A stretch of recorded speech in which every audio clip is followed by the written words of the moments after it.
دنیا کا سب سے پہلا اور سب سے خوفناک طوفان جس نے اس روئے زمین پر رہنے والی ہر چیز کو فنا کر دیا تھا اور اس روئے زمین پر کوئی بھی چیز باقی نہ رہی تھی۔ اس طوفان کے بعد اللہ تبارک و تعالی نے اس روئے زمین پر دوبارہ سے ایک نئی زندگی کو آباد فرمایا۔ پیارو دوستو، یہ طوفان کب آیا تھا اور اس طوفان کے اندر کتنے لوگ بچے تھے، اور وہ بچنے والے لوگ جس کشتی پر سوار تھے اس کشتی کو کہاں بنایا گیا تھا، اور وہ کشتی کتنے وقت میں تیار ہوئی تھی، اور اس کشتی کو کس چیز سے بنایا گیا تھا، اور حضرت نوح علیہ السلام کی کشتی کتنی لمبی اور کتنی چوڑی تھی، اس کی کتنی منزلیں تھیں، اور اس کشتی کے اندر کون کون سی مخلوقات سوار ہوئی تھی، اور کل کتنے افراد حضرت نوح علیہ السلام کی اس کشتی پر سوار ہو کر دنیا کے اس خوفناک طوفان سے بچے تھے،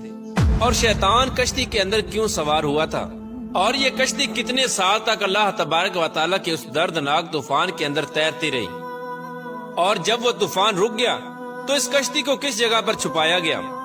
اور کیا وہ کشتی آج کے اس دور میں دریافت ہو چکی ہے؟ پیارے دوستو، ان تمام تر سوالات کے جوابات قرآن و حدیث کی روشنی میں آج کی اس ویڈیو میں ہم آپ کو بتائیں گے، لہٰذا آپ سے گزارش ہے کہ ہماری اس ویڈیو کو اینڈ تک ضرور دیکھیے گا، کیونکہ یہ ویڈیو بہت ہی تحقیق کے بعد بنائی جا رہی ہے، اور اس ویڈیو کے اندر آپ کو انتہائی اہم معلومات ملنے والی ہے۔ پیارا دوستو، حضرت نوح علیہ السلام کی قوم کفر اور شرک میں غرق ہو چکی تھی اور شیطان کے پیروکار بن چکے تھے۔ شیطان کی پیروی کرتے ہوئے ان لوگوں نے 5 بڑے بڑے بت بنا رکھے تھے جن کی یہ لوگ عبادت اور پوجا کیا کرتے تھے۔ وہ 5 بڑے بت جن کے نام یہ ہیں: ود، سواع، یعوس، یعوق اور نصر۔ یہ بدبخت قوم ان 5 بڑے بتوں کی پوجا کرتی تھی، اور اس کے علاوہ اس قوم کے اندر ہر طرح کی برائی تھی، اور وہ ہر قسم کے گناہوں کے اندر مبتلا ہو چکی تھی۔ اس کفر و شرک میں مبتلا اس قوم کی طرف اللہ تبارک و تعالی نے اپنے پیارے پیغمبر حضرت نوح علیہ السلام کو مبعوث فرمایا، اور اللہ تبارک و تعالی نے حضرت نوح علیہ السلام کو نبوت عطا کی۔ حضرت نوح علیہ السلام نے اس قوم میں آ کر اپنی نبوت کا اعلان کیا اور بتوں کی پوجا کرنے سے ان لوگوں کو منع کیا، اور اللہ تبارک و تعالی کی وحدانیت کی طرف دعوت دی، اور ان کو ایک خدا کی عبادت کرنے کا حکم دیا۔ پیارے دوستو، یاد رہے کہ حضرت نوح علیہ السلام ہی سب سے پہلے وہ رسول ہیں جنہوں نے کفار کو تبلیغ کی، اور ان کی قوم ہی سب سے پہلی وہ قوم ہے جن پر اللہ تبارک و تعالی نے دنیاوی عذاب نازل فرمایا۔ اس طرح حضرت نوح علیہ السلام کی قوم سے ہی دنیاوی عذاب کی ابتدا ہوئی،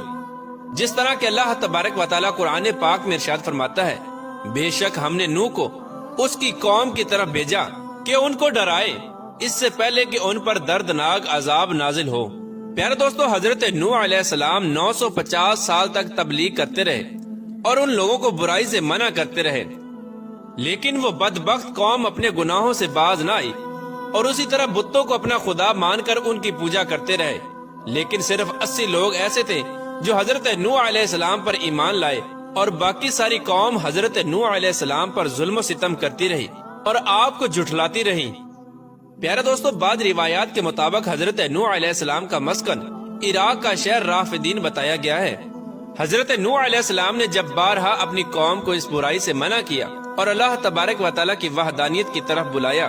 تو حضرت نوح علیہ السلام کی قوم نے آپ پر طرح طرح کے اعتراضات وارد کرنے شروع کر دیے۔ چنانچہ اس طرح ان کی طرف سے وارد ہونے والے تمام تر اعتراضات کے جوابات حضرت نوح علیہ السلام نے اپنی قوم کو دیے، لیکن اس کے باوجود بھی وہ بدبخت قوم اللہ تبارک و تعالیٰ کی وحدانیت پر ایمان نہ لائی، اور الٹا حضرت نوح علیہ السلام سے عذاب الہی کا مطالبہ کرنے لگی، اور حضرت نوح علیہ السلام سے ان کی قوم کہنے لگی کہ اس عذاب کو لے آؤ جس عذاب سے تم ہم کو ڈراتے ہو۔ پیارے دوستو، حضرت نوح علیہ السلام کی قوم حضرت نوح علیہ السلام کے ساتھ متکبرانہ انداز کے اندر کلام کیا کرتی تھی،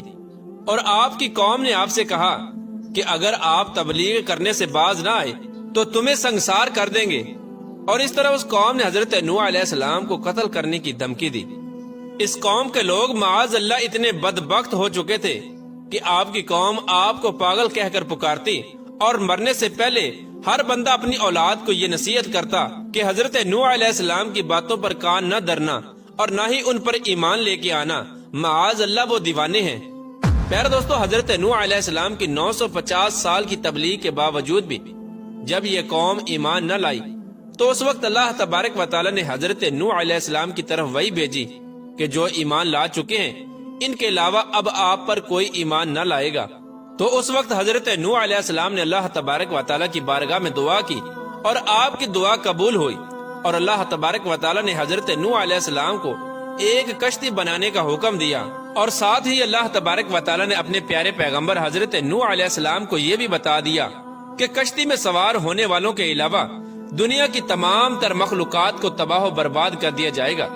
اور اس روئے زمین پر کوئی بھی چیز باقی نہ رہے گی، جس طرح کہ اللہ تبارک و تعالی قرآن پاک میں ارشاد فرماتا ہے، اور نوح علیہ السلام کو وحی ہوئی کہ تمہاری قوم سے مسلمان نہ ہوں گے مگر جتنے ایمان لا چکے،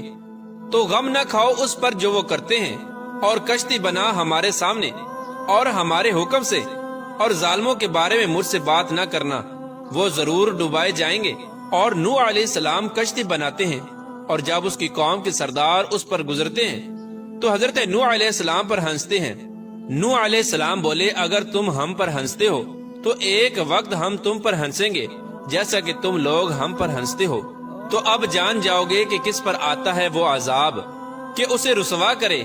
اور اترتا ہے وہ عذاب جو ہمیشہ رہے۔ اس طرح اللہ تبارک و تعالیٰ کا حکم پاتے ہی حضرت نوح علیہ السلام اللہ تبارک و تعالیٰ کے حکم کے مطابق کشتی بنانے کی تیاری کرنے لگے۔ آپ نے اللہ تبارک و تعالیٰ کے حکم کے مطابق شہر سے باہر کشتی بنانے کا ارادہ کیا۔ ابھی طوفان آنے میں 200 سال باقی تھے۔ حضرت نوح علیہ السلام کو کشتی بنانے کے لیے ایک خاص قسم کی لکڑی کی ضرورت تھی،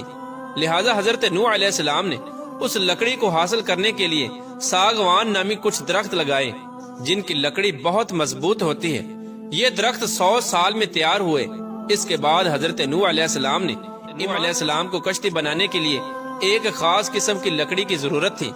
لہٰذا حضرت نوح علیہ السلام نے اس لکڑی کو حاصل کرنے کے لیے ساگوان نامی کچھ درخت لگائے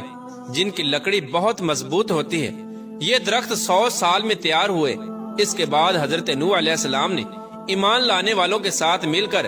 دنیا کی سب سے پہلی کشتی بنانے کا کام شروع کر دیا۔ پیارا دوستو، اس کشتی کی تیاری کے دوران آپ کی قوم آپ کو بہت زیادہ تکالیف دیتی، یہاں تک کہ کشتی پر فضلہ بھی کر دیتی، لیکن ان تمام تر تکالیف کے باوجود آپ سب کچھ برداشت کرتے ہوئے کشتی کی تیاری میں لگے رہے۔ پیارا دوستو، یہ کشتی کم و بیش 100 سال کے اندر تیار ہوئی۔ یہ کشتی 300 گز لمبی اور 50 گز چوڑی تھی اور 30 گز اونچی تھی۔ کشتی کا اگلا حصہ مرغے کے سر کی طرح اور کشتی کا پچھلا حصہ اس کے دم جیسا تھا۔ اس کشتی کے اوپر تار کول کا لیپ کیا گیا تھا اور کشتی میں 3 دروازے رکھے گئے تھے۔ اس کشتی کی کل 3 منزلیں بنائی گئی تھیں۔ ادھر جب حضرت نوح علیہ السلام کی کشتی مکمل تیار ہو گئی تو ادھر اللہ تبارک و تعالیٰ کا وہ حکم بھی قریب آ چکا تھا، جس حکم کے مطابق اللہ تبارک و تعالیٰ کا دردناک عذاب نازل ہونے والا تھا۔ ایک دن اللہ تبارک و تعالیٰ کے حکم سے حضرت نوح علیہ السلام کے تندور سے پانی ابل آیا،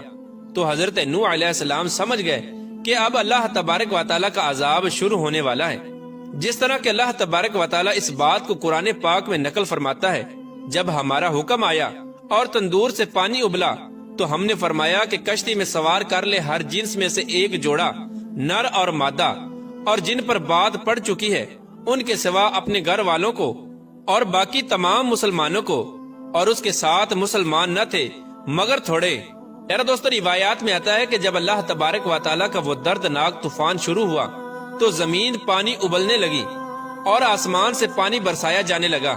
اس وقت حضرت نوح علیہ السلام نے اللہ تبارک و تعالیٰ کے حکم سے کشتی میں درندوں، چرندوں اور پرندوں اور قسم قسم کے حشرات الارض کا ایک ایک جوڑا، نر اور مادہ سوار کر لیا، اور